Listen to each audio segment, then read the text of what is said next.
Welcome to Critical Thinkers with Kaizen and Elica. I'm Kaizen. This is Elica. So to give you a little bit of context on how this conversation even started, a few weeks ago, I was looking for intelligent people who could talk about Israel-Palestine without a lot of the bias and hostility that you typically see around this conversation. A friend of mine recommended Elica's account. Now, I followed her and I was like, this is exactly what I'm looking for, but we didn't actually interact. And then you want to explain how you found me?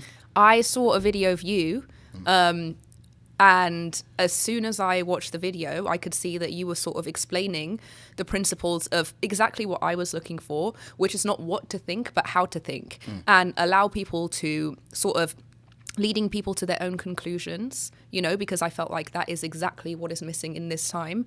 It's not that people are for want of information. We have more access to information than we've ever had. People just don't know how to think. So at the same time, I was thinking to myself, I need to connect with people who think critically and can help people how to think rather than enforcing on people what to think. Mm-hmm. So we talked about it and we were like, that's what the world needs, so why don't we see if we can provide it in a conversation? And I know you were going to say this, but since I'm already talking, we haven't actually had the conversation about Israel-Palestine at all. So I mentioned that I want to have the conversation, and then Elica said, how about we have a conversation live? So that's what this is. Take this as an invitation in how to think about issues and how to learn about issues, because Elica is a lot more educated on this than me, and I'm considering this an opportunity to learn from someone and also process this through my own worldview, and we'll see where we get. And we don't know each other's perspectives or anything. We've never had a conversation about this. So we're having this conversation. Why am I looking at the camera? I don't know, it's kind of weird. Act like I've never been on camera before. So we're having this conversation for the first time live. And so that's the whole purpose of this, is that the entire process is for everybody to see and see how we reconcile things. Cool. So I think we can just jump right into it. And to declare just some of my perspective and my bias, I'm American. I definitely come at this from an American perspective, and my interest is what serves America first. That said, I want to make sure I even understand the different sides, because it's super complicated talking about Israel-Palestine. And as an American, I feel like every time I hear this issue talked about, it kind of devolves into either just straight hostility between the camps or this like deluge of facts that actually makes it hard to understand how to even have a perspective without having an encyclopedia of context on it. Yeah. So I want you to help me understand the various factions involved and like what their perspective is. So let's actually start with the Palestinian people. So if I were to put myself in the perspective of a Palestinian person, what would be the best argument I make for what I need and why I should get it? So I think that's a difficult question, because we have to separate, just as with America and anywhere else in the world, there isn't one American voice, there isn't one American thought. So I think it's impossible to say what one Palestinian person's desire is. I think what we can articulate is the most reasonable position of a Palestinian person that is articulating a desire for something, and that desire is statehood, right? So that's something that has not been established ever since, the first attempt at establishing statehood. It was actually before 1947. There are a few other proposals, but there's obviously a discrepancy between the wants of the reasonable Palestinian position, that their basic demand is just, we want a state, whereas there are other Palestinian factions that demand to have from the river to the sea. Right? So because of that because of that demand for river to the sea, and we won't accept anything other than river to the sea, or the right of return, which I'll get into because that's really important. It's meant that Palestinian statehood has not been established. And so it's a difficult thing, because the most reasonable Palestinian position is in that position because there isn't a consensus among what the need should be. Some Palestinians, I guess, would say, we just want a state alongside Israel and to live in peace, which we would all hope is kind of the way that it should be. And then the other position is river to the sea. Okay. I just want to quickly articulate the right of return issue. So somebody would tell you, for example, that Palestinian leadership or Arab leadership has rejected the opportunity for a state several times, I think 5 times. And then there will be an articulation about something that is missing from the proposal of establishing a state, and that is the right of return. The right of return is such a controversial issue because the whole point of a Jewish state is to establish not just Jewish sovereignty in their ancestral homeland, but to keep them safe from 2,000 years of persecution. And the only way to keep the Jewish people safe in their state is that they are a majority. Right? So what the issue with the right of return, that's such a contentious issue, is that the Palestinian side feels that they should all have a right to return to what is now Israel proper. But if all Arab Palestinians were to return to Israel proper, it would dissolve the Jewish character of the state and make it so that the Jews are no longer a majority in their own state. And so that point of contention has made it so that many times historically, the proposal for a statehood has been rejected by the Palestinian side. Okay. So let me ask a few questions to make sure I understand what we're talking about, and then we can flesh this out even more. So first, when we're talking about right of return, are we talking about the Palestinian people's right to return to the land of Israel? And would that imply that they become citizens of Israel while inhabiting that land? I don't actually know. I don't know if that. I think that's something that has been, when you look at past proposals, the nature of that has been sort of open for negotiation. So it will be a demand. Let's say in the Clinton parameters, I think it was something that came up that it was like a right of return to be mutually agreeable to both sides. So I don't know if it's that they would, but I really doubt that they want to return as Israeli citizens because the whole point is Palestinian nationalism and statehood. So I'm not sure. Okay, cool. So it sounds like right of return is ambiguous with respect to citizenship, but it would mean that it allows Palestinians to return to the land of Israel, whether they're citizens or not. However, there are factions in Palestine who want even more than that. Like they want, I take it river to the sea means they don't even want Israel to exist. Correct. Okay, got it. So if we call the faction that wants right to return the more reasonable faction, in that there's possibility for compromise, what we're saying is that even for them to get right of return would actually overwhelm the local Israeli population. Correct. And that would actually end up in a situation where Israelis are at a disadvantage in their own And area. I think that's the bone of contention, that why this, and I don't know that to be definitely the main bone of contention, but from what I've read and learned and analyzed, it feels like that's the single issue that there's just no agreement about, and I think it's clear why. So there are Palestinians currently living in Israel, right? Yes. Okay. Well, I don't know if they identify as Palestinians, but I can explain how that's the case. Please. So obviously there was the UN proposal for 2 states in 1947, and the British mandate expired, I think it was May 12th of 1948, or May 14th, because I remember it was one day before or after my birthday, which is May 13th. Okay. Crucial detail. That's how I remember any date. How far is it from my birthday? No, I'm just kidding. So what happens at the end of the British mandate is that Israel declares itself a state. Now, at the time that Israel declares itself a state, there are Palestinians, or Arabs is what they were called at the time. I don't think Palestinian state nationalism was established until sort of like the 1960s. The Arabs within Israel proper remained there. So you have now this newly formed nascent Israeli state, and you have a population of Arabs within that state that were there before. Got it. They are sort of grandfathered in. And then what happens the next day is that there's a war initiated against Israel by 5 Arab countries to basically end Israel.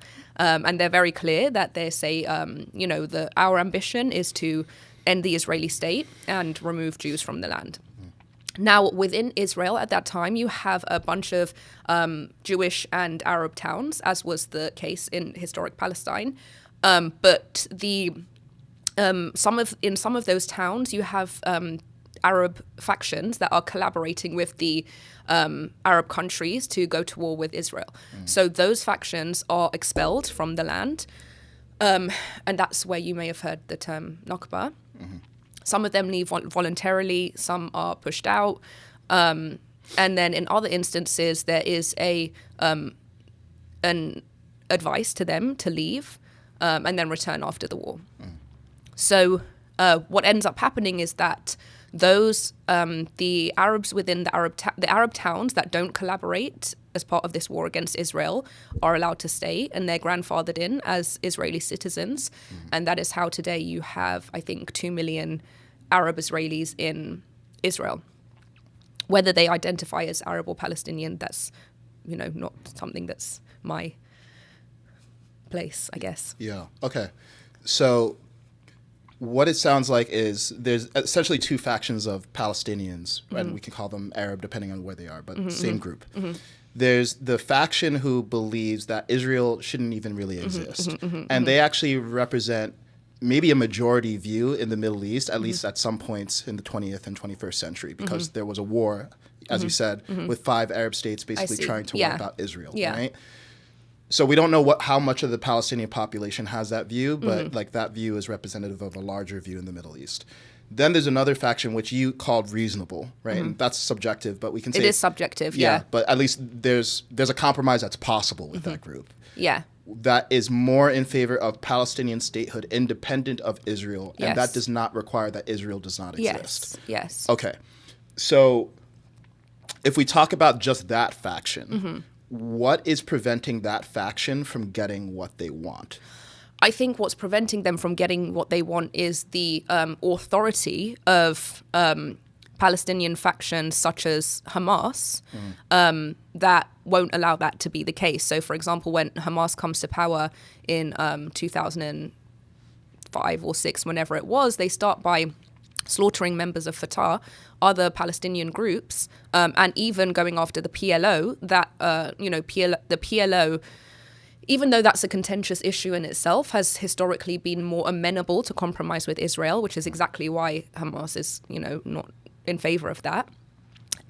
So Hamas or groups like Hamas have prevented the more moderate Palestinian voices from, expressing that demand. And I think that's kind of the juncture when we need to consider how repressive regimes like Hamas, like the Islamic regime in Iran, like the Taliban, these groups do not allow for diplomacy and compromise because they slaughter everyone who disagrees with them or tries to take an alternative position, which I think is in large part why we get to where we are today. Okay. So it sounds like there's actually a culture war within the Palestinian people between the people who want river to the sea, so Hamas and associated parties, and people who are more moderate and want statehood. Yeah, I don't. And the thing is, and a Palestinian person would have to articulate that because they know better than me, obviously. I don't know the extent that it's a culture war in the sense that they're, warring with each other. It isn't something that I really see. I don't know, maybe you do. I don't really see people warring with each other online. I think it's just an issue of different perspectives. Yeah. Okay. So kind of like, obviously this is an oversimplified example, but like Democrats versus Republicans in the U.S. I don't think it's that polarized. I don't think really? It's that. There's actually more agreements you would say between Palestinian statehood people and river to the sea people? I don't know if it's about agreement. I just don't know that they're necessarily... I don't know the extent to which that there's a binary there. Do you know what I mean? I think it's more like a spectrum of different perspectives. Okay. You see what I'm saying? Yeah, I see what you're saying. It's not like left versus right. I don't know. Let me just preface that by saying I actually don't know. But it doesn't seem to me that there's an internal war. It seems like there's just a spectrum of people who have different perspectives and everyone sort of falls somewhere on the spectrum. I think the other thing to consider is the fact that within Palestinian society, even where you have what I have calculated to be, I think, a majority of people that are against Hamas. I'm not sure, maybe half. as reflected by the polls, it's possible that they can be against Hamas but also against Israel. So it makes things also more complicated, because just because you're against Hamas, it doesn't mean that you are accepting of an Israeli state. Got it. Okay. Yeah. So it's like kind of enemy of my enemy is my friend, even potentially between Palestinians and the Palestinian people and Hamas, because they might not agree with Hamas's methods, but they also don't agree with Israel. Right. Okay. Yeah. Okay. So I'm obviously giving you, like, I'm simplifying things just to make sure I understand and can build a mental model here. But, originally I asked you, could you summarize the Palestinian perspective and what they want? And we naturally started talking about Hamas, because it sounds like it's actually quite impossible to separate Hamas completely from the Palestinian perspective, because as you said, there's actually a spectrum of people, some of whom agree totally with Hamas, some agree partially, some who maybe disagree with them but also disagree with Israel, 100%. and some who completely disagree with them and maybe 100%. Even agree with Israel.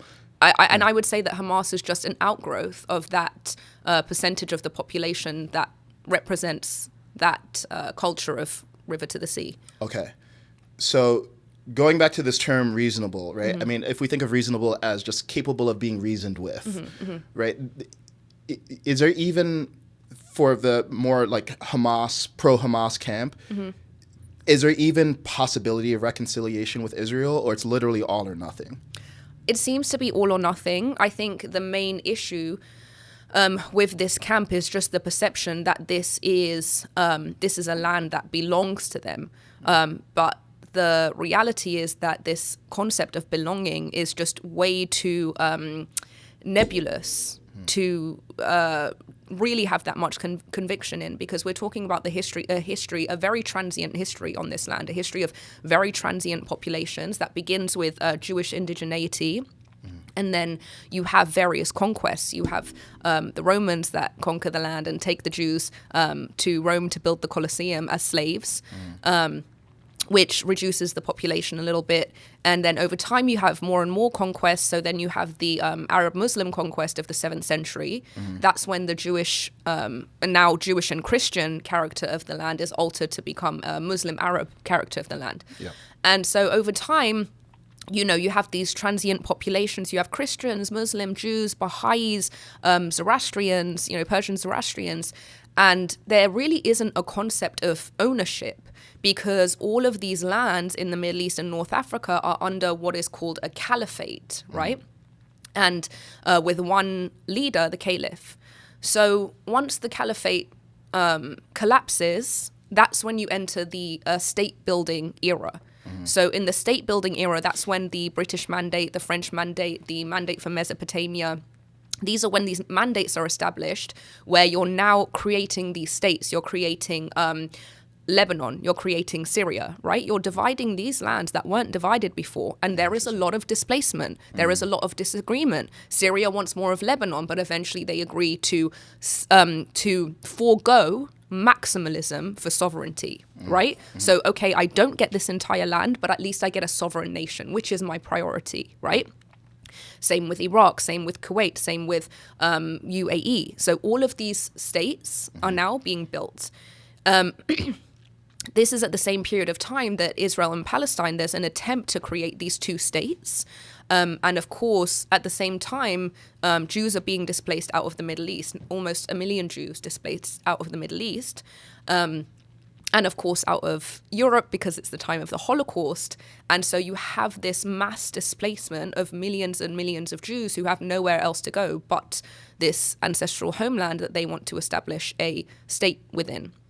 So I think by any reasonable account of history or any reasonable review of history, if you had no ties to either side, I think a reasonable person would conclude it's best to split the land. And I wouldn't say that if there was a possibility for coexistence. If there was a possibility for coexistence, I'd say, why not keep one piece of land where they all live together in harmony and coexistence? But because of, the fact that evidence shows that coexistence isn't something that's possible, I think the most reasonable posture is to suggest a split of the land. But because of this mindset that this can only be Arab Muslim land that hasn't worked out. Okay. Simple enough, right? Simple enough. All right. So let me just like recapitulate what I'm hearing in the simplest possible terms.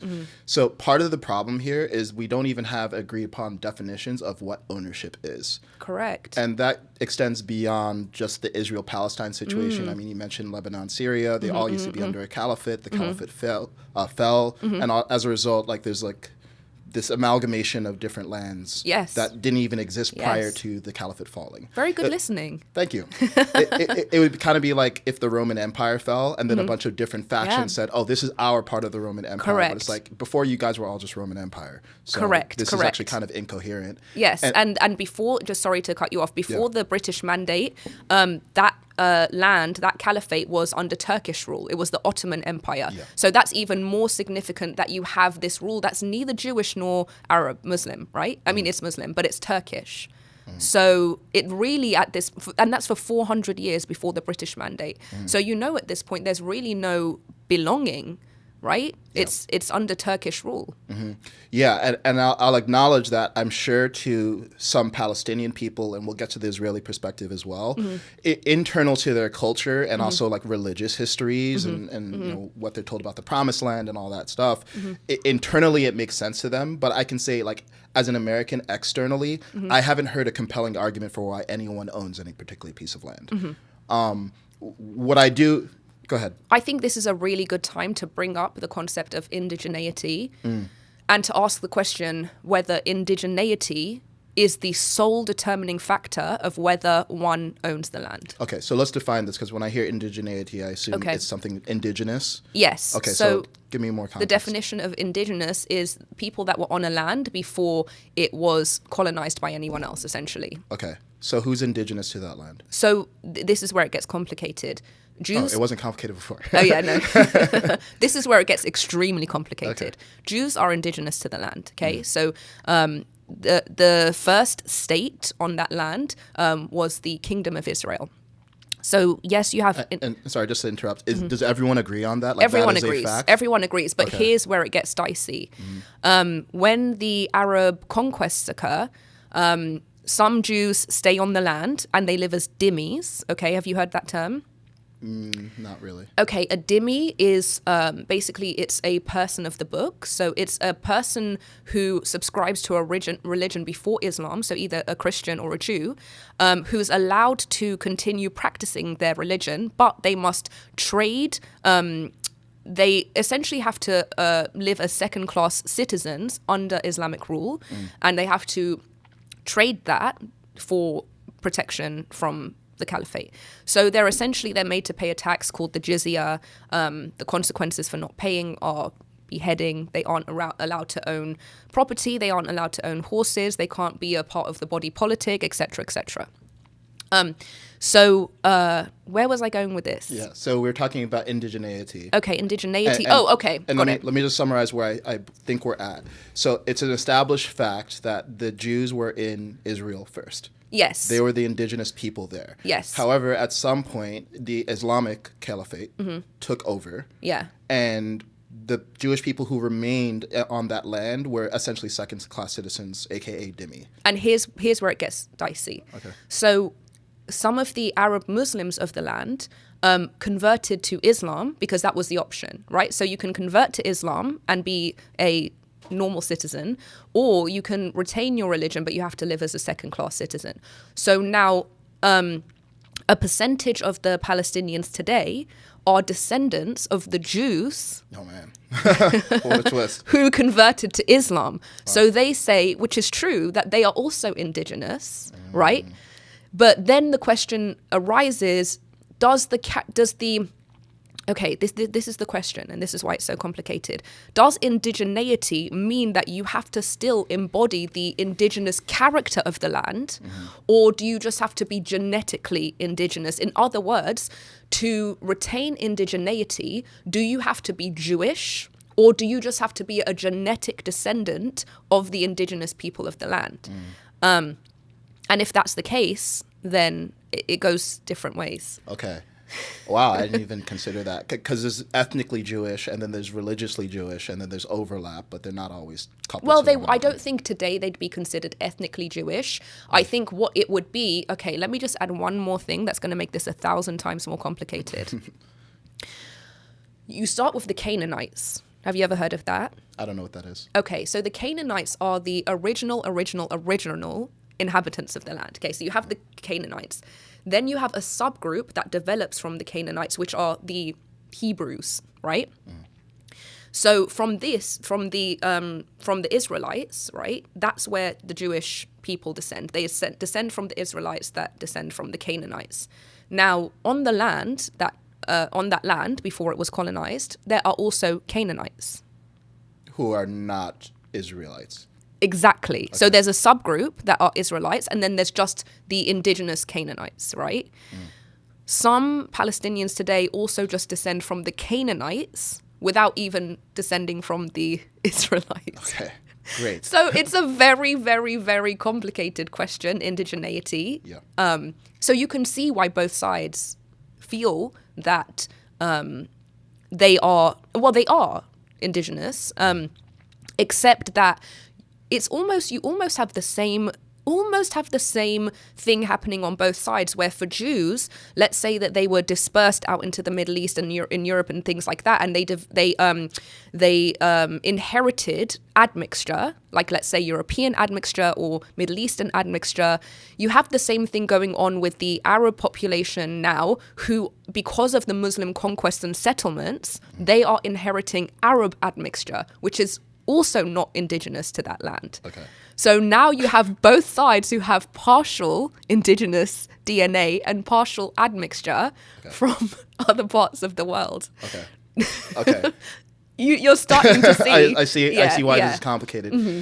Okay, so I want to get to the Israeli perspective, since we promised we would, define each of the factions. But just as I hear about this, and I hope this doesn't come across as not compassionate. Frankly, the world doesn't operate off of the principle of indigeneity. That's exactly the answer that I'm looking. Not the answer that I'm looking for. The question that I'm looking to answer. Yeah. Because when you can answer that, then we can decide. Then we can make decisions or determinations about the concept of ownership. So, does one who is indigenous to the land own that land? That's the first question.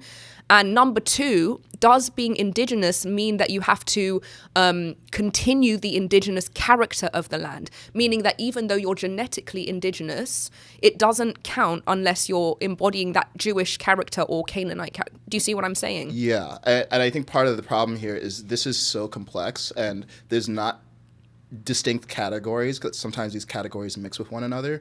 So frankly, what happens is things just get reduced to power dynamics. And if we look at, for example, in the U.S., right, the U.S. is not an indigenous nation, right? It was taken over from indigenous people. And even if we were to define that indigeneity decides who owns the land, there's just no world where America is going to revert back to Native American ownership.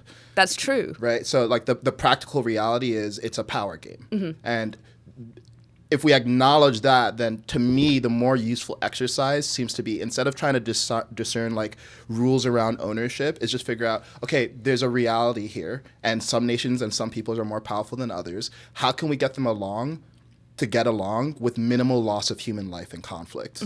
Because, I mean, we could easily come up with a definition of indigeneity which justifies either the Palestinians owning all the land or the Israelis owning all the land. Exactly. And that would actually just produce more human suffering. 100%. So even like, I see why the philosophical question is interesting, but I'm not sure that it actually is that important, nor am I even sure that it actually serves the higher goals of humanity of like people being happy and healthy. Yeah.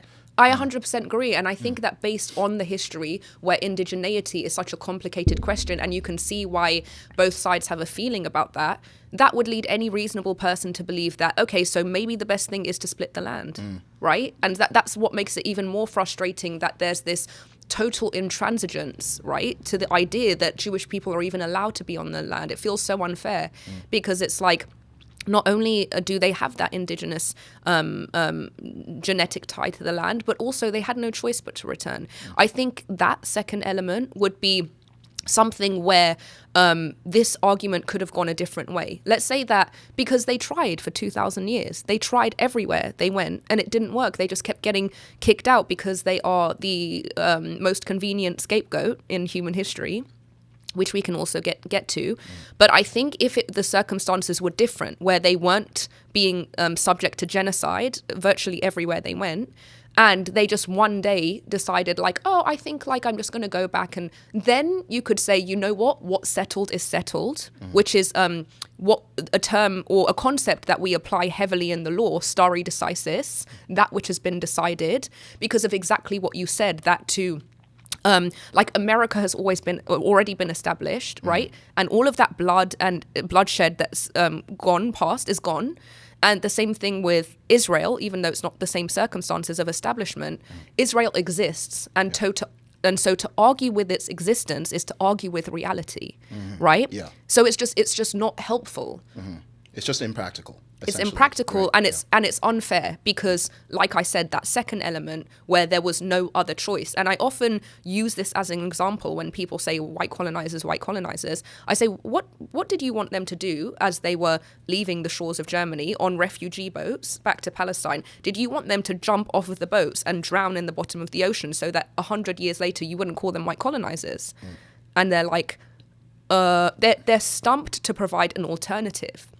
So under the circumstances, I think this is really what's put me in the position that I have this view in the first place, is that you've given a people no option, and the only people that are to blame for this highly, highly contentious issue that's caused so much suffering are the ones that were kicking them out from everywhere in the first place, you know? Yeah, okay. So thank you. This helps flesh out like the philosophical miasma that everyone's dealing with. And I think where it seems like we at least both see the importance of is just being practical, right? Because the philosophical question actually just could create more problems in human suffering. And if the goal is for everyone, irrespective of perspective, is to prevent the loss of human life, then we need to talk about things that are just practical, like statehood, two-state solutions.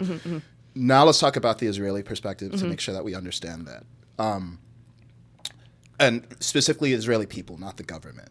So what do the Israeli people want as far as you understand?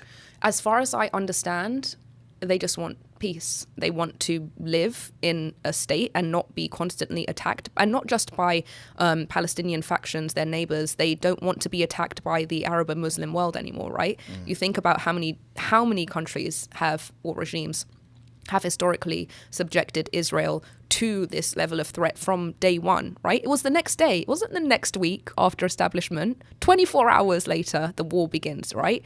You have Jordan, you have Egypt, you have Gaza, the West Bank, you have the regime in Iran. You have all of these countries that are trying to destroy this one tiny Jewish state over and over and over again.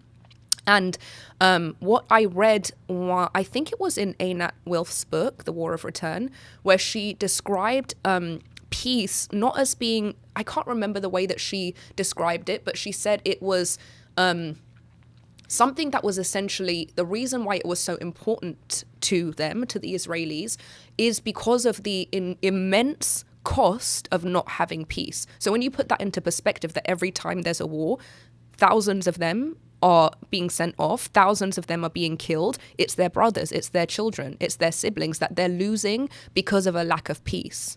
So peace to them is a priority that's rooted in survival, right? Okay. So I'm going to put pressure on this just because I think it's important to be even-handed. Absolutely. So when we talked about the Palestinian perspective, we identified that there are multiple factions, or even a spectrum of factions, with one extreme being, hey, we just want two-state, and then the other extreme being like Hamas, we don't even want Israel to exist. Are there multiple factions within the Israeli people? Because the way you presented it is, the Israeli people just want peace. But, as an American, I hear about like Zionists, and it sounds like Zionists are people who essentially want what Hamas does in the opposite direction. No. But yeah, this is why we're having this conversation, to make sure I even understand what we're talking about. Zionism is just the belief that Israel has a right to exist. Okay. Then, of course, you have, like any ideology, you have the extreme right-wing version of that. Okay. So you, of course, have people in Israel that are on the hard right as well. I think what people often hear about are in the West Bank. So you have, and it's too complicated to get into this, but you have settlements in the West Bank. And within that, you have a small percentage of people that are, ultra religious, extra right wing. And so a lot of the discourse around that is either that or the extreme right wing in Israeli government. Mm-hmm. And that is something that I know from statistics is extremely unpopular in Israel. Mm-hmm. Like these people that, are these extreme right wing factions of Israeli government receive really a small amount of the people's votes, and that's how you can generally assess the extremism in that society. So yes, absolutely, extremism exists, as it does everywhere. In America, we have neo-Nazis, right? And we have, whatever. But it is not, from what I understand, and from the voting patterns of the Israeli people, it doesn't seem to be anywhere near to a majority of the population sentiment. Okay. That's from what I understand. Okay. So it is fair to say that there are factions that within Israeli people and the Israeli government, mm-hmm. but if we call the Hamas equivalent, let's mm-hmm. just say they're expansionists, right? Mm-hmm. Like let's say they want river to the sea, but mm-hmm. they want that for mm-hmm. Israel. Mm-hmm. That is a minority of the population, and it is represented to a degree in government. I'm not sure how much it drives government policy, so mm-hmm. we'll get into the Israeli government perspective. But there are factions. Yes. You're just saying that the majority of the Israeli people, mm-hmm. based on what you can see, based on like voting analysis, mm-hmm. actually just wants peace. They don't want expansion. And I will say, like, in fairness also to the Palestinian side, this is exactly what happens where there isn't a democracy, is that you actually cannot establish the same thing on the other side, right? Mm-hmm. So there's no way to tell what is the majority position of the Palestinian people, because if you were to come out and speak out against Hamas, you'll get killed. Mm-hmm. And oftentimes that has happened, and we've seen that happen, where Gazans speak out against Hamas and then you find out a few days later that person was killed. Okay. So it leaves a sort of a void in the determination of majority and minority positions, where we can only assume things where no democracy exists. And that's exactly why there's a problem where no democracy exists, right? It's mm-hmm. called the authoritarian advantage. Mm-hmm. Okay. So I read a stat, because I made a video talking about, Kanye's recent outburst and, mm-hmm. and all that represented. And it's suggested that 63% of Israelis actually disapprove of Netanyahu mm-hmm. and want him to step down. Mm-hmm. So now let's talk about the Israeli government. Mm-hmm. You mentioned that there's like a far right faction mm-hmm. in mm-hmm. Israel. Mm-hmm. Do you consider that overrepresented in the Israeli government relative to how much the people support it? Like, is the Israeli government actually acting much more aggressively than the mm-hmm. Israeli people would want them to be? Yeah, so this isn't something that I'm a total expert in, so I don't want to say too much, but I know that a couple of years ago there was something called the threshold reform that changed the system of government within Israel. And I'm probably going to just say this totally wrong, but what happened is that there had to be in order to earn a seat, you had to have a specific percentage of votes, which I can't remember. I think it was raised to like 3% or something. I don't know. I don't know specifically. But what happened because of that is that unpopular representatives formed coalitions in order to form enough of a majority to get seats. And that's how there was like an abuse of power within government. I've probably said this totally wrong, but I think something like that happened. Okay. That made it so that the representatives of Israeli government don't well reflect the desire of the people. And again, that's probably totally wrong, the way that I've said it. But that's why you've witnessed, or I don't know if people have witnessed, but protests against the government for many, many, many years, because they feel that that representation is undemocratic. Okay. So whether it's, I think that's what any democracy or democratic republic yearns for more than anything else, is that, are you the will of the people? Mm-hmm. And because this system of governance has allowed for representatives to have more power than is reflective of the Israeli people's sentiments, I think that's created an environment of lack of democracy. That's how they feel about it. Okay. I think. Great. Yeah, you think. And I get that you're representing as best you can. Right? Yes. So thank you for doing that, Yeah. putting yourself on the line and doing so. Yeah. And I'm with you in the exploration. Okay, So don't worry okay. about it. We'll get canceled together. Yeah. Nothing better. Nothing better. So I'm gonna use some like broad analogies here just to package all of this in a way that's understandable to people. So if we look at the Palestinian side, right, there's like kind of the Hamas extreme, and then there's the two-state solution extreme. Because Palestine, you're saying, is not functionally run as a democracy, it's hard to know how many people support Hamas, how many Palestinian people support Hamas versus a two-state solution, because Hamas basically is using violence to get complicity from the people. And I would just add, it's hard to know how many people, I wouldn't make a binary between supporting Hamas and two-state solution, because there could be supporting Hamas, not supporting Hamas, but also not supporting a two-state solution, and then supporting a two-state, and probably 10 more categories in between. Fair enough. Okay, cool. Yeah. And it's also worth noting that Hamas, as I understand it, controls Gaza. They don't control all of Palestine, because all of Palestine is much bigger than just Gaza. So you have the West Bank and you have Gaza, and Hamas are the de facto authority over Gaza. And then in the West Bank, you have a split of power between Israel and the PA. Okay, cool. So that's the ideological spectrum on the Palestinian side.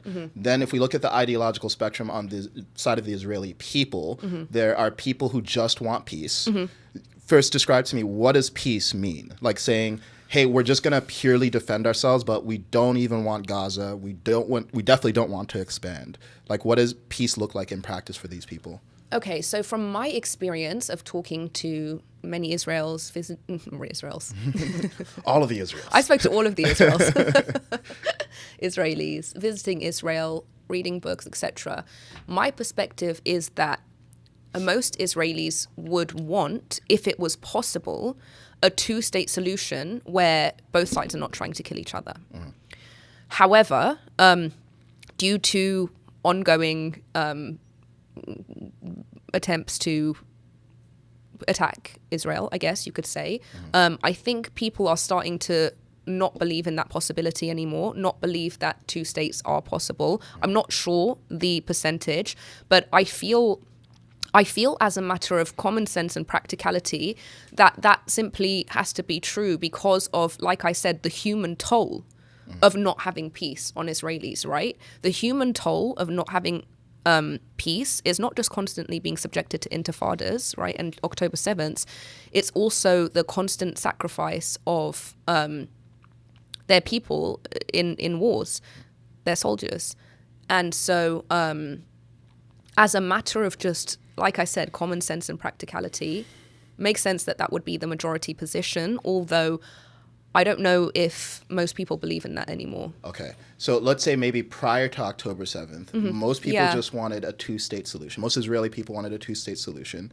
And this is just a broad characterization, right? Yeah, I don't know if I can say that for sure. Yeah, we can't say that confidently. Yeah. But there's a significant number of people who just wanted a two-state solution. I think so. And maybe after October 7th, they believed, hey, that's not even possible anymore. I think so. So it is possible that there's the faction within the Israeli people has actually shifted their beliefs, like from, hey, peace through two-state versus peace through maybe taking out Hamas. And the government is maybe not fully representative of people who are willing to engage in a two-state solution, but maybe after October 7th, even an unpopular faction of government gained more support. Yeah. Okay. You know, we can even make it even more complicated that I think there's also, and I, again, can't say the percentage of Israeli society, but I think there's a percentage of Israeli society that are against Netanyahu, but support his military campaign against Hamas. So that could make it even more complicated. Okay. Yeah. So let's say that you're someone who wanted peace, wanted two-state. October 7th happens. You're like, it's not possible with Hamas. What is the end game? Is it, hey, we bomb Gaza and take out Hamas, and then Palestinian people can remain in Gaza, just not with Hamas? Or no, we actually need to expand now and take over Hamas? I don't think that and I could be wrong. I don't think Israel is particularly interested in taking over Gaza. I think West Bank is different because there's a religious history there, which is why it's been quite contentious. From what I understand, I think people want somebody else to take that responsibility, like Egypt, for example, to take over the Gaza envelope, which is attached to Egypt. But Egypt has built its own walls because of Hamas's affiliations with the Muslim Brotherhood in Egypt, which was, the Muslim Brotherhood is basically essentially what Hamas is an offshoot of, and has obviously caused chaos and terrorism in Egypt as well.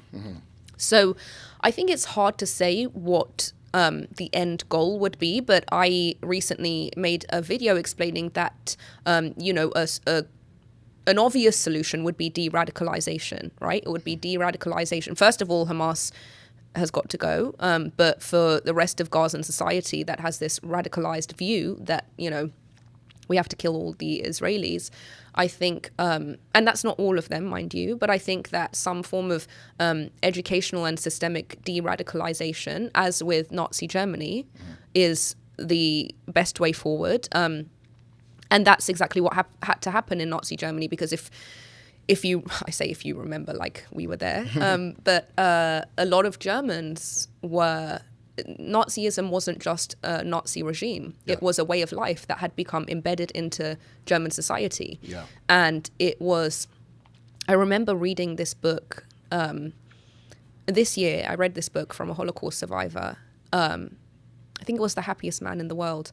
And he said something that has never left my mind, and I always think about. That's the biggest testament to how anti-Semitic German society was. He's in Auschwitz, right?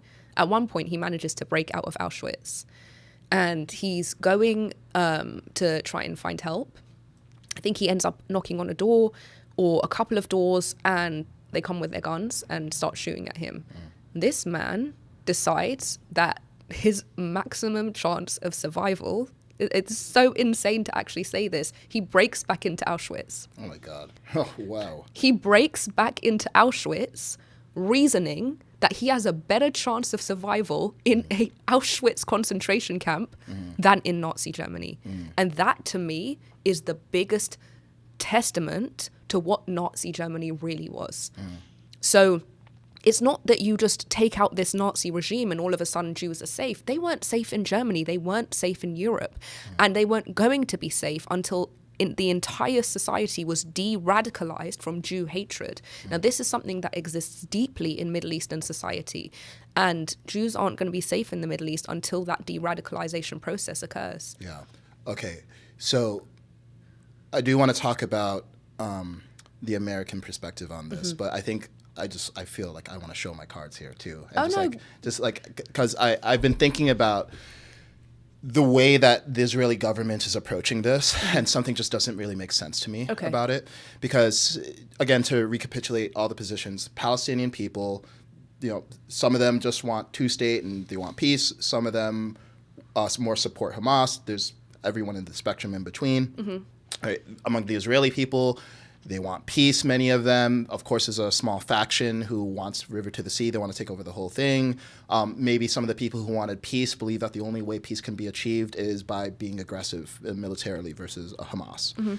What I don't understand, especially from an outsider perspective, is, look, in America, we went through, obviously this is not a perfect analogy, but a similar situation where we were attacked on 9/11 by Al-Qaeda, right, who came from Afghanistan, or at least was headquartered there. We launched this military campaign that took us 20 years, hundreds of thousands of lives, trillions of dollars. We eventually got Osama bin Laden. We kind of destabilized the Taliban. But now we've left. The Taliban's back in charge. We left our military equipment behind. Al-Qaeda's still there. They're more of a domestic operation, but they're still there. So to me, it doesn't actually seem like we achieve what should be the goal, which is, as you said, de-radicalization of the people who attacked us in the first place. Yeah. So my concern with the way that the Israeli government is approaching this is they are merely serving to additionally radicalize the Palestinian people and maybe the entire Middle East against them through the way that they're prosecuting this. And it feels like the same mistake that American government made just being repeated 20-something years later. Because Hamas is not a people, it's an idea, right? It's an idea that has people as adherents. And if you're someone in Palestine and you see what's happening in Gaza, I'm sure some of it is propaganda, but there's genuinely people dying, and there's people dying on both sides. But I'm just talking about the Palestinian perspective. I don't see how you could come out of that imagining, you know what, we're the bad guys here, and we need to de-radicalize. And I guess there's an argument one can make that, okay, if you like completely eviscerate Hamas's military capacity, then you can rebuild and change the culture over time. But I just wonder if that's even possible with the way that they're going about it. So I'm just curious to hear your perspective on it. So I think, first of all, the important difference between this and 9/11 or the war that ensued is the hostage taking, which made it sort of a mandatory requirement that there would be a military on the ground incursion where you in some way have to try to retrieve these hostages, right? Okay. So that's the first thing. And then I think in terms of, look, and I've said this before when I was talking about the denazification process after World War II, because let's not forget that there was a World War II and it cost upwards of 50 million lives. There was first the military campaign and there was then the denazification. Now, it's true that there are still neo-Nazis. It's true that there's still anti-Semitism in Europe and in the Western world. But we're not looking at that at any degree that it once was. So I think that there's a mistake to create this false dilemma where you have an all or nothing situation where you either say, you do completely nothing and this ideology continues to exist and ferment, etc., or you have to completely annihilate the entire thing and every person associated with it, and that's the only measure of success. I don't agree that that's the only measure of success. I think the measure of success is the destabilization of a threatening regime, the somewhat incapacitation of that regime, followed by measures that weaken that regime's influence, such as by de-radicalization. And so when it comes to talking about, the US's military campaigns in the Middle East, it's for sure, Al-Qaeda was weakened, destabilized, etc. I think the more compelling argument with the problem with that is that it ends up erecting other Islamist regimes in its place, like after Iraq, for example, ISIS comes to Iraq, right? But then what I always confront those people with is what's the alternative? Because Saddam Hussein was objectively a monster. I mean, he was used chemical genocide against Kurds. He was invading every country. There was the Iranian, there was no, you can't just do nothing, right? So when people use these things as examples, like, oh, but this war made such and such a consequence, and I always say to them, okay, but what's the alternative? And I think what I really struggle with and what really frustrates me is that people are good at observing the problems that come with these efforts, but they don't propose solutions. And so I think this is the most important thing, is that I think any human being with a beating heart would only ever suggest or recommend a solution that involves no bloodshed, no death, not one single child being killed for the end of these regimes, right? But the question is, how do we do that?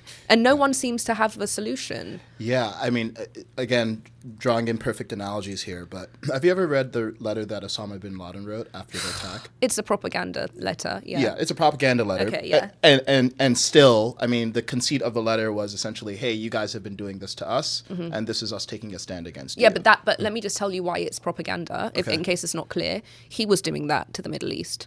So, for example, he'd be like, oh, you did this to the Yemeni people. He did that to the Yemeni people. Oh, you did this in Kuwait and such. He was doing that. He was bombing those people. He was doing suicide bombings and those. It's a giant lie. It's a grift. That letter was a giant grift. And that's why it was so alarming when the TikTok generation was like, oh, we've been lied to. It's like, no, he's lying to you.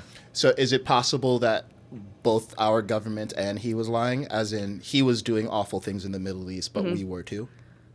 You mean in response to what, to 9/11? Yeah, so this is where my history fails me, and I don't know really what the Gulf War was about or why we were doing it. Yeah, I But mean, look, it's the like, US has definitely taken liberties in the Middle East, for sure. Yeah.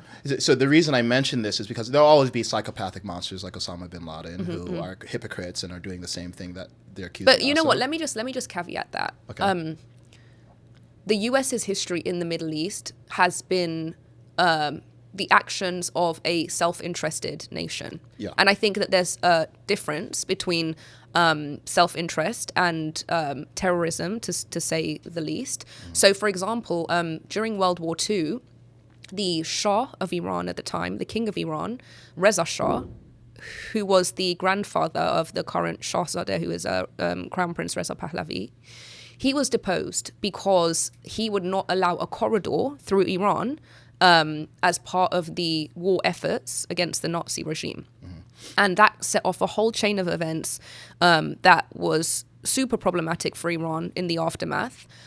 They had an agreed upon date where they were to leave, and these are the allies, right? So we're talking about the Soviet Union in Iran as well.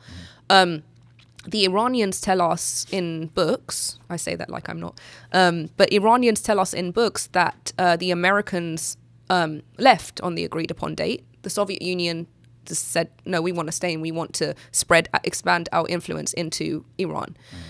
So, which is funny because the Soviet Union branded itself as anti-imperialist and exercised extreme imperialist influence in the Middle East. But the whole point is that, okay, I just gave you one example of something that the US did in Iran and in many places, like in Afghanistan under Operation Cyclone, Carter funded the Taliban as part of its efforts against the Soviet Union. Now, Carter could have funded grassroots Afghan fighters that weren't Islamists, right? And because of its funding of the Taliban, that destroyed Afghanistan. Yeah. So what I'm trying to say is that the US did a lot of things that significantly harmed the Middle East because of its own self-interest. And for that, it can and should and has been held to account, possibly needs to continue to be held to account. But I think that we have to not make moral equivalencies between actions that are incredibly harmful in one's self-interest versus actions that are targeted and designed to harm others. Okay, sure. So that being said, I can see how from a perspective, it's like it doesn't really matter what the genesis of the harm is. Like for the person being harmed, it's like, you're just hurting me. Now, whether you have a national interest that's not really about harming me, or you're a terrorist who's actually intentionally trying to harm me, I could see the perspective of someone who's just receiving the harm and be like, you guys are my enemy, regardless of the reasons that you're doing it. So this is where we kind of get to the American perspective. And I want to just like give you a view, right, that I'm not married to, but I think it's like a default view of a lot of people who definitely don't understand this as well as you do. And I'm open-minded here, but I just want to like illustrate what the worldview is. The concern is that for the last like 50 years, America has been basically operating as an empire and meddling in the affairs of foreign nations, sometimes with soft power, sometimes with hard power, all for our self-interest. I don't think it's like terrorism. I think it's like, it's nation building. We want natural resources. We want to secure alliances. To be the number one country in the world. Yeah, we want to be number one. We want to counter Soviet influence, Chinese influence, and so Absolutely. on. But the concern is that in doing so, it's extremely complicated to influence another culture. I mean, we barely have it together over here. And in doing so, even if the intention is just purely self-interest, it's creating not just harm, but it's actually harm that's coming back to hurt us. So I think part of what's going on, like this cultural moment right now, I don't know if I would call Trump strictly an isolationist, but it's like, I think there's an appetite for more just American isolationism where it's like, hey, look, let's just like drill oil here. Let's stop giving aid or harm to other nations. Let's stop doing things that appear to be in our self-interest but cause people to hate us and want to bomb us or demonize us on the global stage, and like let's just like exit the equation entirely because we feel like we just don't really need to. And we feel that the way that we're doing this is actually just creating enemies everywhere. So when you go to like, hey, what's a practical solution? The practical solution that I think some people are yearning for, and me included, is let's just reset the deck and like exit all of this stuff. Okay, let me tell you two things that I would like to respond to that with. So the first thing is this idea that jihadism is in response to Western imperialism.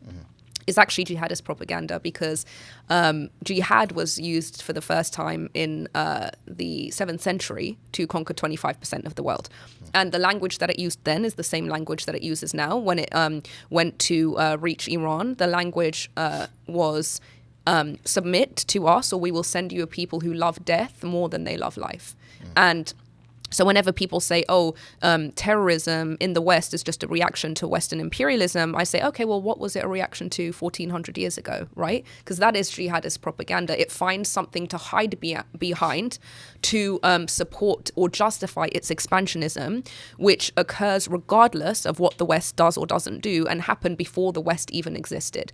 And it's very clear and defined about its goals, which is to establish this Islamic State, and that requires the destruction of the West as well. So let's just put a pin in that, which is that the expansionism is inherent to its ideology and not reactive, right? Okay, so let me just make sure, just because I want to make sure I'm with you on each point. So essentially you're saying, even if America did have an isolationist disposition toward the rest of the world, the Islamic Republic, which we should talk about what that even is, because I don't think a lot of people understand that, me included, would still want to expand. Of course. And they would still say that they would find a reason why we're their enemy and advertise that to the world. Yeah. So although we might be aggravating other nations and doing things for our self-interest and causing harm, the reaction that we're getting only uses what we're doing as an excuse. It's providing them a perfect excuse to say, hey, we're only doing this because of X, Y, Z. Okay. So in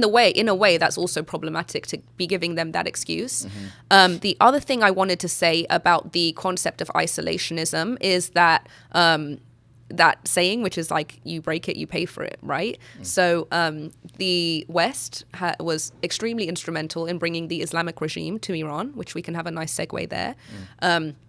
Including Carter, who was the president at the time, and who declassified documents showed that he had correspondence with Khomeini, who was the first supreme leader, who was in France at the time, and he helped to disseminate this propaganda that fomented the revolution. They had support from France, they had support from the US, they had support from the West to bring this revolution to Iran. So I think it's fundamentally unfair that after the US's involvement procured this terrorist state that is lynching Iranians from cranes every single day, to then say, you know what, our involvement in the Middle East, it just didn't work out, so now we're just going to leave the table and just hope it all works out. I agree with no more meddling, but first you have to correct your mistakes and help the Iranian people to achieve freedom from something that you helped to establish. Okay, so now to tie this back to what we were originally talking about, my understanding is that Iran has a relationship with Hamas, actually. The Islamic regime, yes. We don't call it Iran. Yeah. And you are Iranian. Yes. That's different than Iranian government. Exactly, so yeah. Sloppy. But the Iranian government, which is Islamic regime. We don't call them Iranian. Oh, okay, so you don't even use the term. Okay, no, cool. because they're representing ideologies that are, we don't call them. Okay, so the Islamic Republic, which basically has Iran as a hostage right now, they were enabled by Jimmy Carter's actions.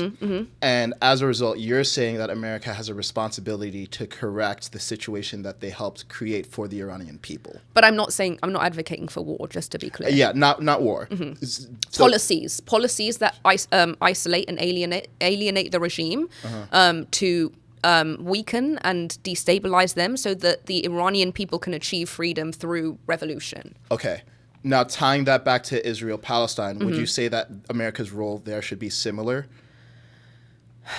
Because that's not something that it seems like we've directly created. I mean, one could say that by enabling the Islamic Republic in Iran, then an Islamic Republic supports Hamas, then it's like a second order effect of our meddling. Yeah. But do you view Correct, it as yeah. America's responsibility to correct that second order effect? So I think the second order effect is less about responsibility and more about the fact that Israel is fighting a war on behalf of the US at the same time.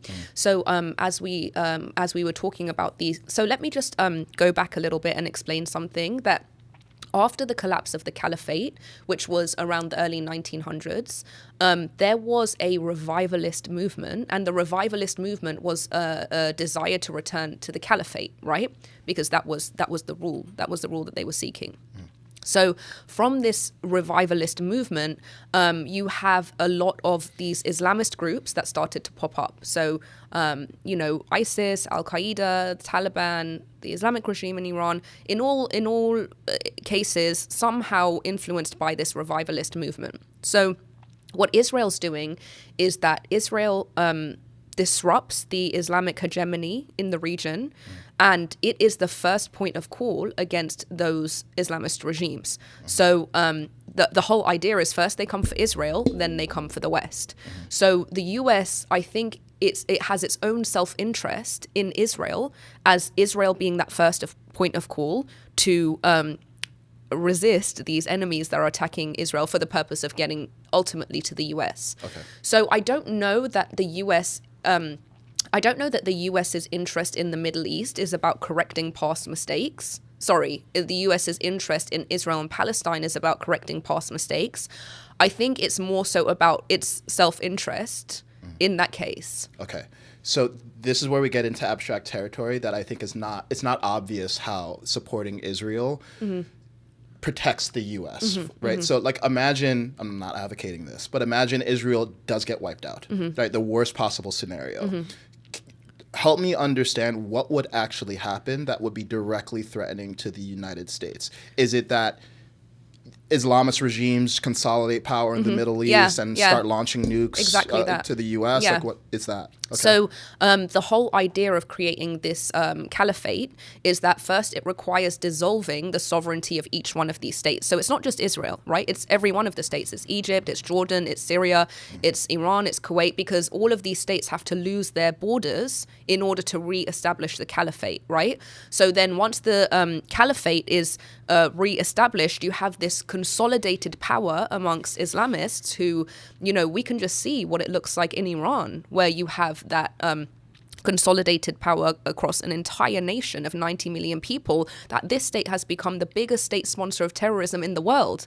And that's just Iran. Now imagine an entire caliphate back like how it was across the Middle East and North Africa.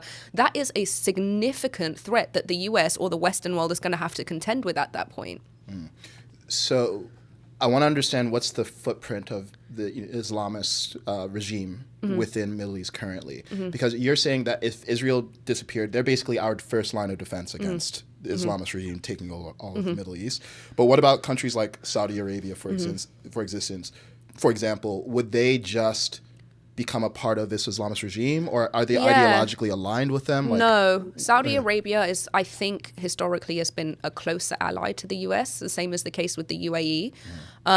So I don't know if they would have a lot of luck reaching across Saudi Arabia. But look, you have to think about it this way. This is exactly the reason why Saudi Arabia and the UAE have significant anti-terrorism laws, right? Because of that very threat. So if you're out in the UAE and you're protesting, in support of Hamas, you're getting locked up. You're getting serious prison time because they recognize and understand that threat of the attempt to reestablish the caliphate, which is not just a threat to Israel, it's a threat to the entire Middle East and eventually the Western world. So Saudi Arabia and the UAE, and the UAE is a great example of a more moderate Muslim country, I think Kuwait as well. They don't want to have to reckon with a consolidated Islamist force that may begin burgeoning if Israel isn't there to fight back, right? Because they're all attacking Israel, and Israel's fighting back, thereby weakening them. So in that way, Israel is doing the Middle East a huge favor. And that's why I wouldn't say that the Middle East is entirely against Israel. I think that Saudi and UAE you have the Abraham Accords, right? So they have a little bit more of a relationship because I think they understand that. Okay. So basically, Israel's the first offense against basically reestablishing the Islamist caliphate. And that's part of why the U.S. is supporting them. And maybe there's also cultural reasons. But from a U.S. self-interested perspective, that's why America should support them. I think that's one of the strong reasons. One of the strong reasons. Yeah. Okay. You're saying that that's the same reason why Saudi Arabia and UAE are actually incentivized for Israel to be strong and to continue to resist Islamist influence. I would think so. Okay. I would think so. Got it. So, not that they necessarily, agree with. They might have completely, varying perspectives on the whole conflict between Israel and Palestine. I know that they've been supportive of Palestinian statehood in various ways as well. But they also recognize, and that's why these things aren't binaries, right? They also recognize the need for combating the rising threat of Islamism. Okay. So give me a second. My brain is like has a backlog of information. I know. I think I've just inundated you with so much. It's good. Now. No, it's good. I mean, this is definitely changing my perspective. I'm just trying to figure out okay. how. Let's see how long. Wait, how much time is that? 5:50. We got like 25 minutes. So we've been talking for more than an hour. Something like that. Yeah. Jesus. Yeah. And it's been really good. You've been great. Okay. I'm just trying to figure out how to think about all this. So let me actually just summarize what we talked about. Why don't you give me some of your thoughts that you're having? Yeah. Based on this dialogue that we've had. What is maybe I guess I can ask you, what were the thoughts that you had before this conversation, and what thoughts are you having after we've had this conversation? Yeah. So the thought that I had was, it's not clear to me how supporting Israel is beneficial for America. That was the first concern. And I wasn't saying that it's not beneficial. Right. I just wasn't clear understand. on how. Yeah. And when we make these distinctions, for instance, the Islamist regime and the restoration of the caliphate, now we're introducing a component that I don't think most Americans are thinking about at all. I don't think most people think, they don't have a historical context, and they don't realize that there is essentially an extremist faction that threatens to overtake the entire Middle East, that Israel is a bulwark against, and if Israel falls, then that entire region becomes hostile to the United States in a way that is actually directly threatening to us. If it were to be successful, which right now it would just be conjecture to estimate how successful it would be, it's possible that it could just not be successful at all. So it's just a perceived threat, Yeah, okay. On top of that, there's just concerns about the way that the Israeli government is dealing with this issue, right? Because it's a real issue, right? You can't just allow terrorists to bomb you with impunity. And I know they have missile defense systems like the Iron Dome, but still, I mean, obviously it's not perfect. Yeah. The concern as an American is, okay, well, we're sending an ally money, and even if they should be our ally, this is not the way we want them to be using our money. This using military force in this manner is not only, one concern is that they're radicalizing the same people that they're trying to de-radicalize. And the second concern is that this is actually just hurting America's relationship with everyone else in the world. Possibly, yeah. Possibly, I would right? say that, yes, I would say that the people who are against America now were probably always against America, but sure, yeah. Fair. But there's also people in between, right? And certainly in America, it's been a huge point of polarization and tension, right? Yeah. And so that was my original concern, right? Just reasonable concern about how should Israel even be our ally with this level of fervor, and B, how are we enabling our ally, and is that actually serving America? Now what I'm thinking is, okay, what I'm hearing from you is there is an Islamist regime that is real, and we know that because they're holding Iran hostage right now. They've been supporting terrorism in the region. Hamas is one of the terrorist groups that they're supporting. So Israel, in dealing with Hamas, is destabilizing the Islamist regime. I'm not sure that I'm with you yet on this responsibility for corrective action. Not necessarily from a moral perspective, but I'm just not convinced that we're even good at corrective action, and that we're not just going to create more problems through corrective action. But I take your point. It's hey, we've already contributed to the problem this far. It feels at least bad for us to be we're out. But, there's also an argument to be made that at some point you just keep messing things up. So just like remove yourself from the equation. Mm-hmm. And now I guess and this is much more of a strategic question, but now what I'm wrestling with is, okay, let's say that the Islamist regime is a huge problem. Mm-hmm. Does it not make more sense for us to build ties with more even levels of alliance with other nations in the Middle East, like the UAE and Saudi Arabia, rather than what seems like an intense focus on our alliance with Israel?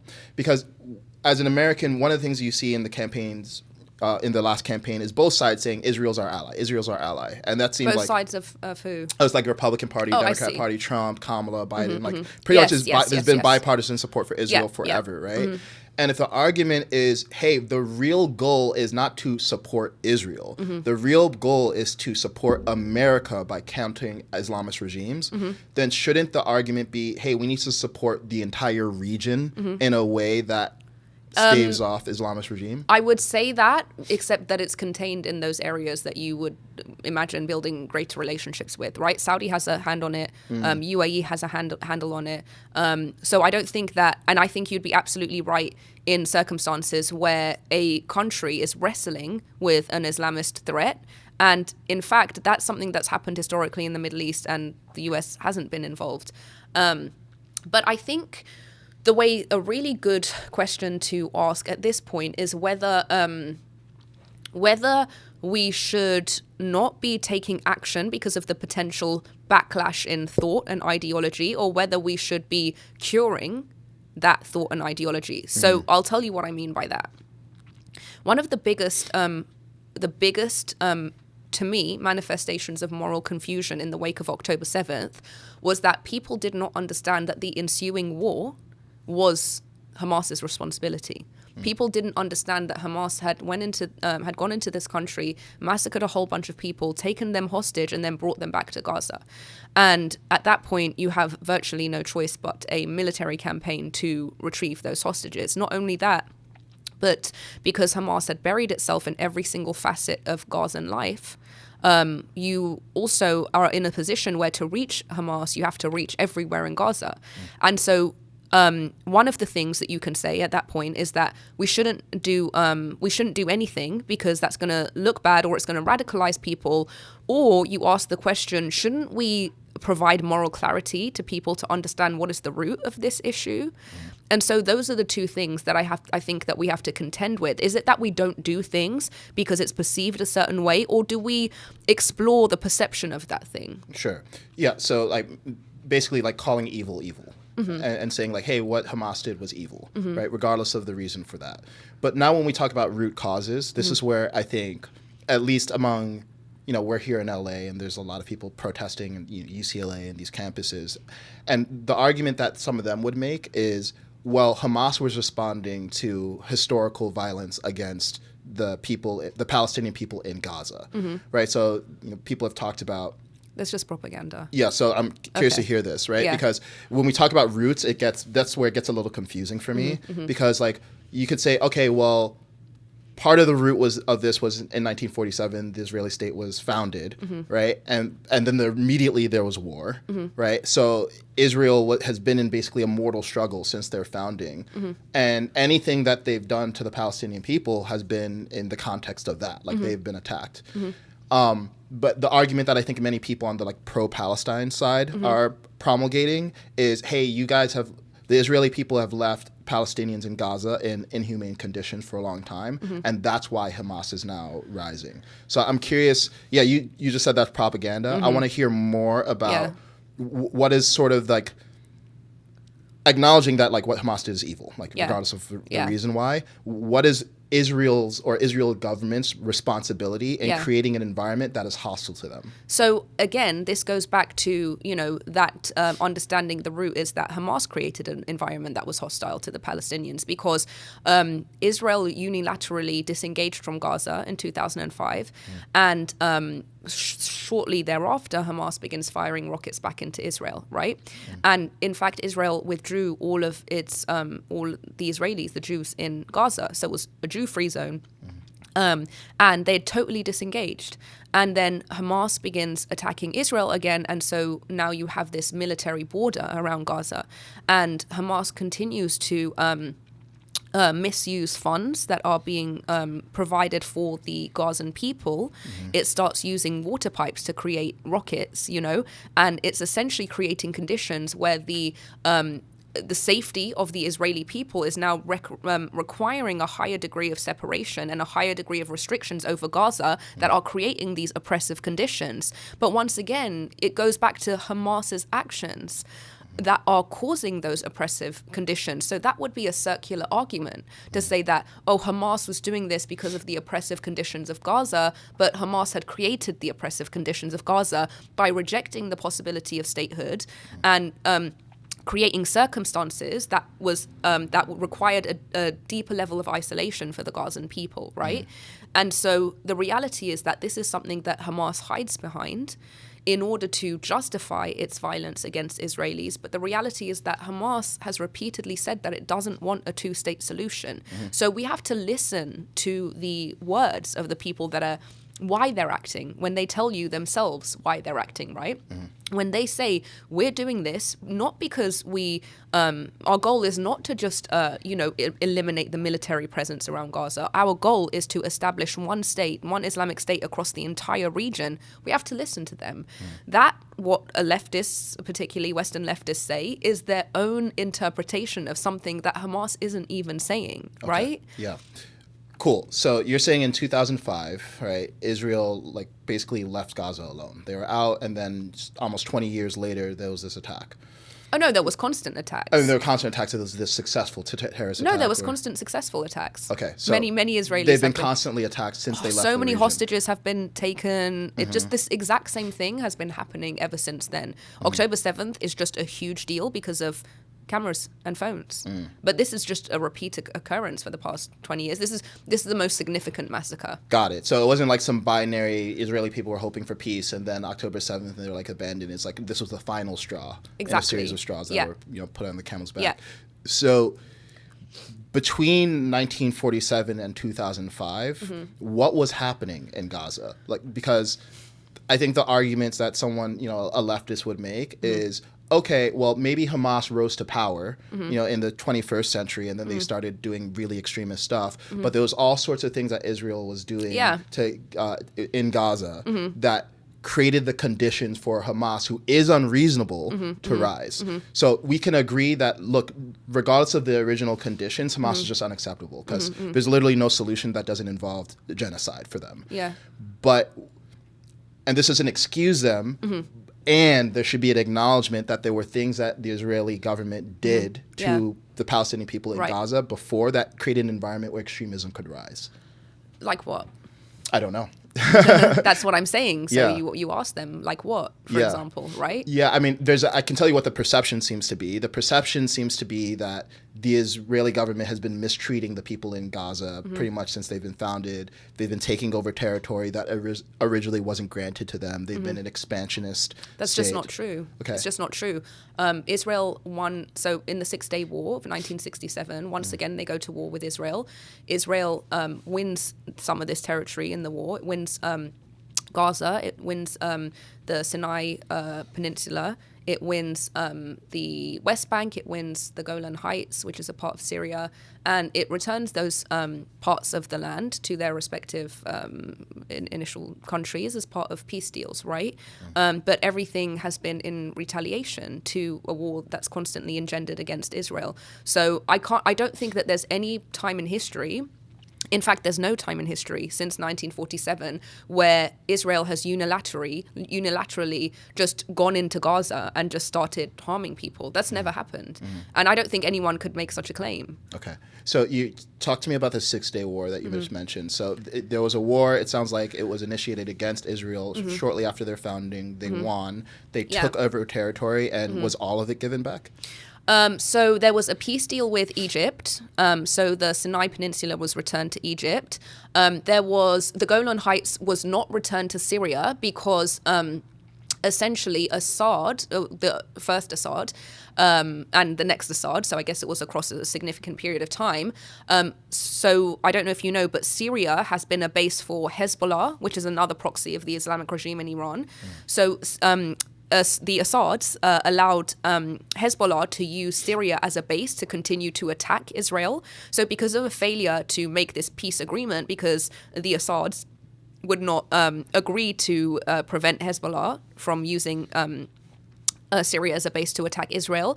Israel kept the Golan Heights because the issue with the Golan Heights, which is in the northmost part of Israel, is that the topography of the land is such that it provides a commanding view. So a commanding view essentially means that you can see across the entire land from that place, which provides Israel's enemies a strategic advantage to be able to see directly into Israel and to fly drones without Israel being able to see it coming.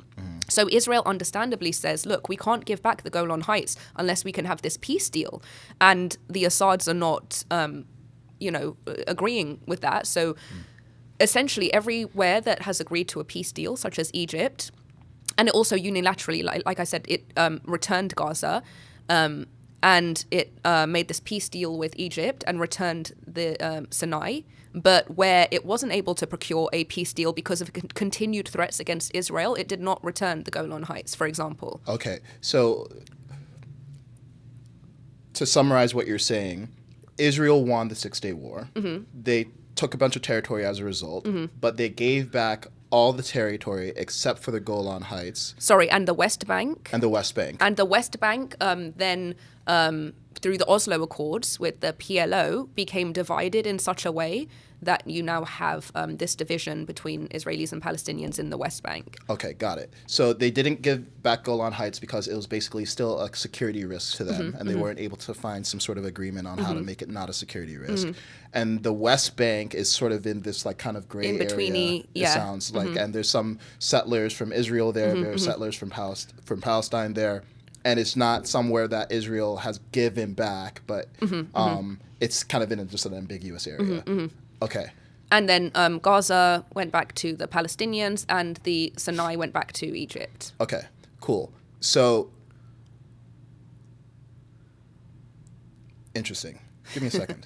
Yeah, because once you go through the history, you realize that there's a lot of demonization of Israel that's completely unjustified. And quite literally, when you explore history, you explore the history of Israel, you see a history of survival, pure survival.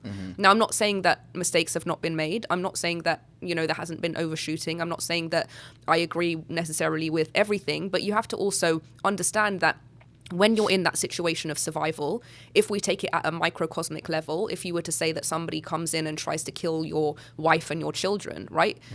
It's very difficult to assess, like, what is the most reasonable and best way to handle that situation. Of course, you might do something that's, it's not the best way to handle it, but it has to be considered through that prism of survival that they are constantly placed in. So I think the most that you can say about this history when you're looking at the history of the land is that regardless of whether or not you agree with Israel's decisions, it's constantly being forced to make these decisions through the prism of survival, right? Okay. Which it shouldn't have to be in, because there should just be an acceptance of this one Jewish state on this tiny piece of land.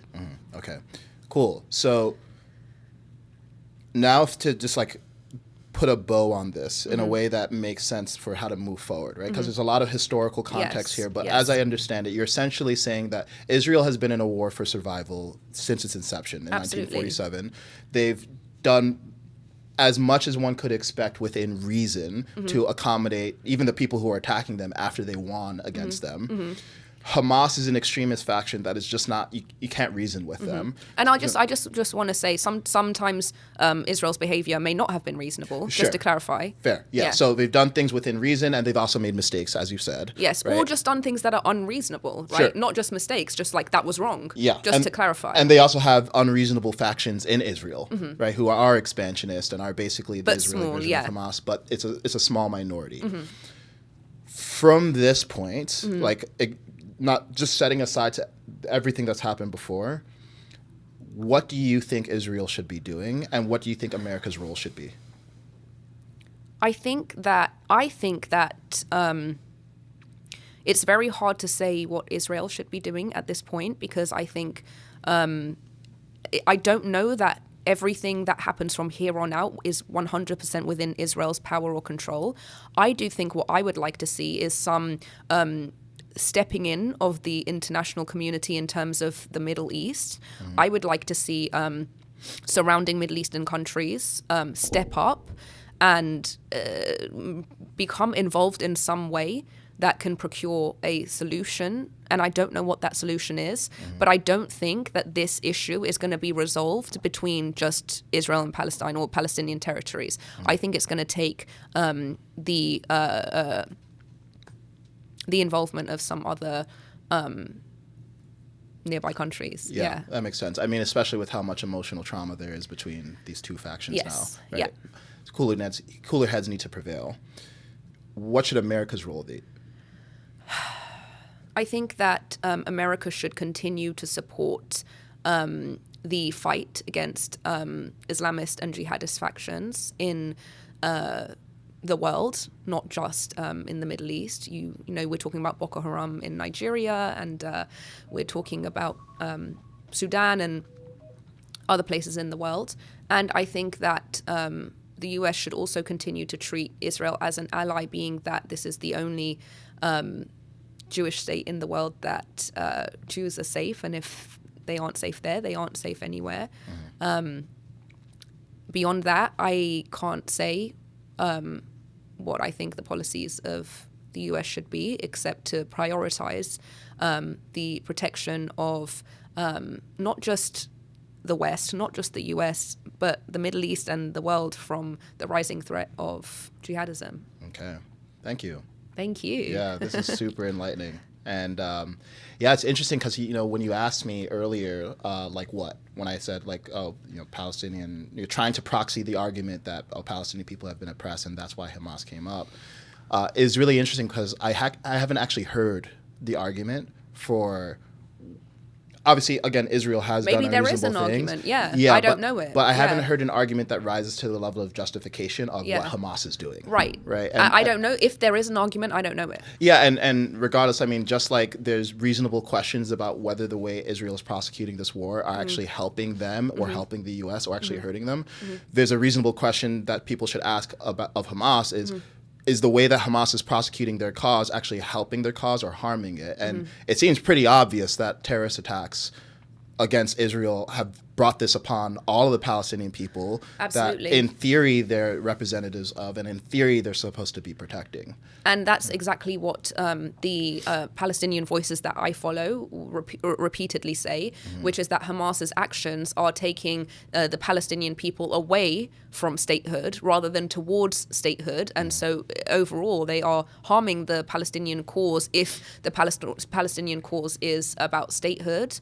that Hamas's actions are just detracting from that rather than pushing the needle towards it. Yeah. And you know what's interesting? This is like a bigger discussion, but you mentioned moral clarity. And I think part of the problem and the thing that makes this so confusing is there's so much moral relativism that's being espoused domestically that's and the abroad harm. that people are treating any action by any group as equivalent to any other action by any other group. That's so it's like, postmodernism. Yeah, and it's like, oh, Hamas does anything. Well, that's justified because Israel did this one thing. Yeah. Rather than just saying this is squarely evil behavior. Like you don't bomb a country and then take hostages and send out terrorists who literally just want to eradicate an entire state and are not willing to engage in compromise whatsoever and say, oh, well, that's justified because of what this other nation did. Yeah. And even to the extent that Israel has made mistakes, I don't know what they are, but let's say they're horrific mistakes. Swing the pendulum. Or horrific choices. Horrific just to choices. Provide the accountability on both sides instead of saying that that's a mistake. Yeah. Because I don't want to say that. Fair. Yeah. Let's say it's not even innocence. It's like they just did horrific things. Which may be the case. Which may be the case. Yeah. Still, if the actual goal is being effective and the actual goal is taking care of your people, this is just never an appropriate way to respond.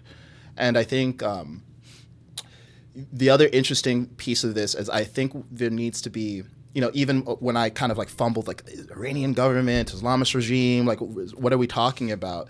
I think for many people, they actually don't see the broader picture with what's happening in the Middle East and how it's a threat to arguably everyone, actually. And I think that is causing them to focus on the actions of Israel while missing the much greater threat that Israel is for the bulwark against. I mean, look, just a couple of days ago, we heard that an Islamist faction beheaded 90 Congolese Christians.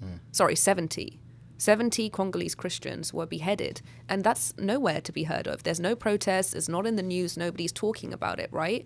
And so the threat is there. We can see it's happening across the Middle East and North Africa and Africa in general. It's just not being talked about because people aren't understanding the threat as being as significant as it is. Okay.